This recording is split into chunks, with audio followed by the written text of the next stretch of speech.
Hi there, everyone. It is so good to see you. Welcome to KREM 2 News at noon. I'm Brandon T. Jones, filling in for Laura Papetti today.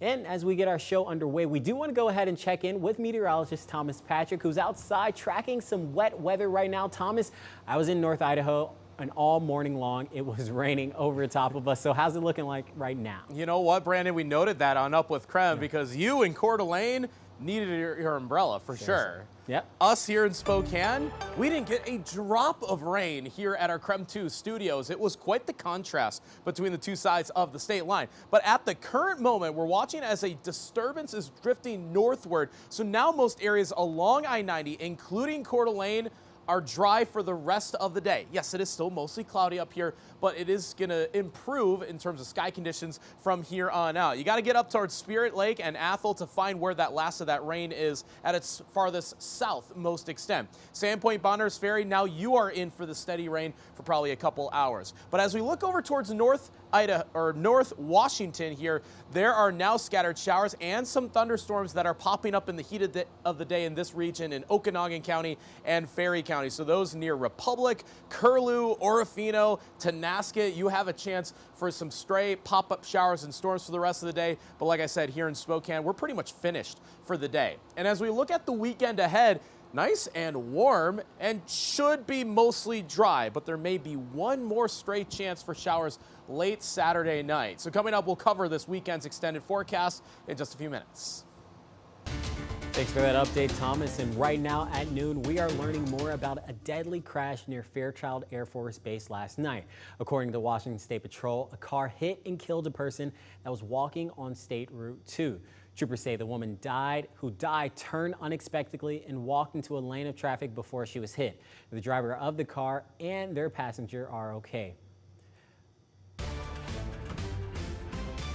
Vice President Kamala Harris is back on the campaign trail today, laying out her economic ideas in her first policy speech as the head of the Democratic ticket. Former President Donald Trump is already taking shots at the proposals. Natalie Brand has more details from the White House. With the economy top of mind for voters, Vice President Kamala Harris will outline her proposals to tackle inflation in North Carolina this afternoon, an issue she's begun to address on the campaign trail. On day one, I will take on price gouging and bring down costs. Her policy plans include calling for the first ever federal ban on price gouging for food and groceries, new policies to spur home building, offering up to $25,000 for first-time home buyers to use as a down payment, and an expansion of the child tax credit, providing as much as $6,000 to families with newborn children. Her proposals would require congressional approval and already face pushback from some Republicans and mixed reviews by economists. Why hasn't she done it? Former President Donald Trump at a news conference Thursday blamed Harris and Democratic legislation for rising costs. She cast the tie-breaking votes that caused record inflation. She cast the votes. She's trying to blame Biden, as you know. So it was Biden, but I'm going to do a better job. But it was her. Trump also released financial disclosures Thursday, revealing that his biggest source of income remains his real estate. The documents also show his stock shares of Trump's Truth Social media company are estimated to be worth around $2.7 billion at the stock's current price. He's also invested between $1 and $5 million in cryptocurrency, and he owes more than $100 million in liabilities from bonds connected to 3 civil court cases he lost in New York. Natalie Brand, CBS News, the White House. Time to get ready because tomorrow will be a historic day in Spokane as the first professional women's sports game will be played at One Spokane Stadium. The Spokane Zephyr will take on Fort Lauderdale United in the first professional women's soccer game ever played in the Lilac City.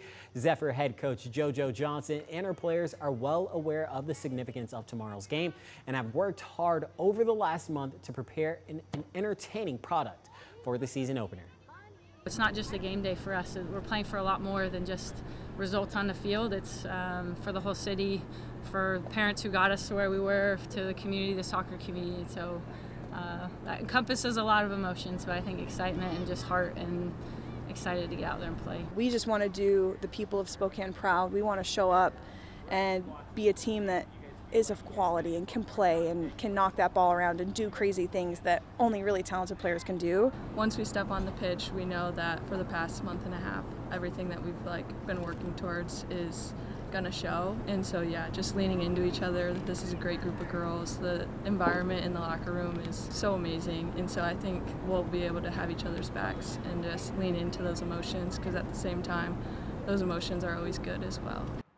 So the match kicks off tomorrow at 6 p.m. and if you cannot be there in person at One Spokane Stadium, you can catch the match on Peacock.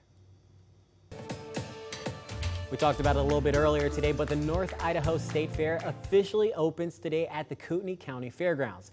This year, you'll find everything from pony rides to carnival rides to all sorts of arcade games. We even spoke to one man who has put a unique twist on a plate-smashing booth. Chores. I don't like chores. I don't like homework. I don't like bullies. I don't like my little sister. And if it's not up there, I've got a blank plate and a marker that you can write. Does somebody owe you money? We'll put their name down on a plate and you can smash them. The fair opens today at 2 and runs until August 25th. Tickets at the gate are $14 for people 13 and up. Seniors, youth, and military are $10.